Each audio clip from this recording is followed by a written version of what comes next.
Le match de la peur.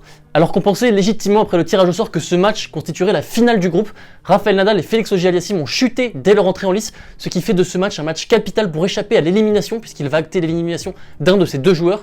Et on va voir au cours de cette vidéo qui a le plus de chances de passer à la trappe. Et on attaque tout de suite, donc c'est parti, let's go!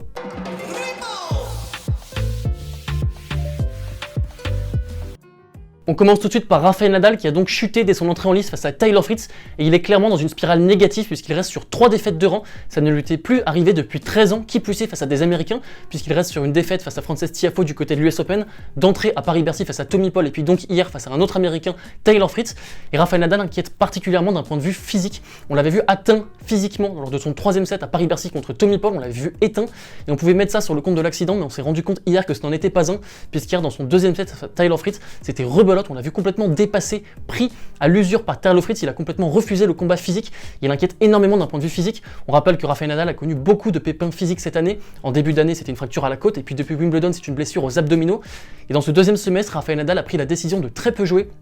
Et il est en train de payer cette décision puisqu'il a reconnu lui-même après sa défaite contre Taylor Fritz manquer de match, manquer de rythme, manquer de repères. Il a commis énormément d'erreurs hier tout au long de ce match, notamment au niveau de son service puisqu'il a commis des doubles fautes à des moments cruciaux d'entrée dans le tie-break du premier set et puis surtout sur balle de break dans le second set.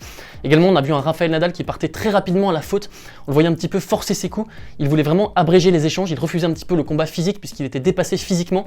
Également Rafael Nadal on l'a vu privé de temps côté coup droit et puis surtout il a très mal retourné hier, on l'a vu vraiment sans solution face au service de Taylor Fritz qui sert très bien, d'autant plus en indoor. Et une stat illustre parfaitement la faiblesse du retour de Rafael Nadal puisque Taylor Fritz hier a remporté 78% de ses points sur seconde balle. Et puis enfin hier il a concédé sa 17e défaite en carrière au Masters pour seulement 20 victoires, ça fait donc un ratio de 46% de défaites et seulement 54% de victoires.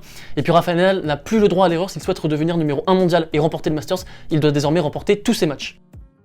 On passe maintenant à Félix Auger-Aliassime qui a également chuté lors de son entrée en lice face au Norvégien Casper Ruud alors qu'il partait favori de ce match. Et on a vu un Félix Auger-Aliassime très tendu, très stressé tout au long de ce match pour son premier match au Masters puisqu'il n'a pas l'expérience du Masters contrairement à Casper Ruud qui a déjà disputé l'épreuve et qui a en plus atteint la demi-finale l'année passée. Et on a vu un Félix Auger-Aliassime qui avait le bras qui tremblait particulièrement côté revers où il partait très rapidement à la faute. Ça s'est ressenti dans les stats puisqu'il a concédé pas moins de 26 fautes directes. Également il ne s'est procuré aucune balle de break au retour. Donc vous êtes vraiment à corriger face à Rafael Nadal, mais il a les armes, il a le jeu pour battre Rafael Nadal, et de toute façon il n'a plus le choix s'il veut se qualifier pour les demi-finales, il lui faut impérativement remporter ses 2 derniers matchs de poule. Au niveau des face-à-face, les deux joueurs ne se sont rencontrés qu'à 2 reprises, toujours sur terre battue et Rafael Nadal a remporté ces 2 affrontements, la première fois du côté de Madrid, et puis la deuxième fois beaucoup plus récente pour un duel homérique à Roland-Garros cette année, un duel en 5-7, puisque Félix Auger-Aliassime avait poussé Rafael Nadal au meilleur des 5-7, et c'était seulement la 3e fois dans son histoire que Rafael Nadal disputer un match au meilleur des 5 manches à Roland-Garros et il s'était finalement imposé. Alors qu'est-ce que doit mettre en place Rafael Nadal pour avoir une chance de s'imposer face à Félix Auger-Aliassime? Eh bien je pense que Rafael Nadal doit se montrer agressif, pas comme contre Taylor Fritz où il a vraiment été dominé à l'échange. Cette fois il doit essayer de dicter le jeu, particulièrement côté coup droit.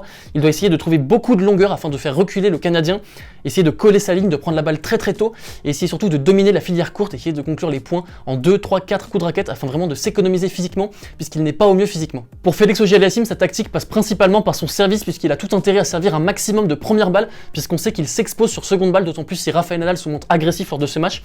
Et Félix Auger-Aliassime a tout intérêt à servir les extérieurs afin d'essayer de vraiment d'isoler, de déporter Rafael Nadal hors du court avant de conclure avec son coup droit sur la partie du court qu'il s'est ouverte. Et puis je pense qu'il a tout intérêt à essayer de dominer la filière longue, essayer de mettre en place des longs échanges afin de faire craquer physiquement Rafael Nadal qui se frustrera et partira à la faute.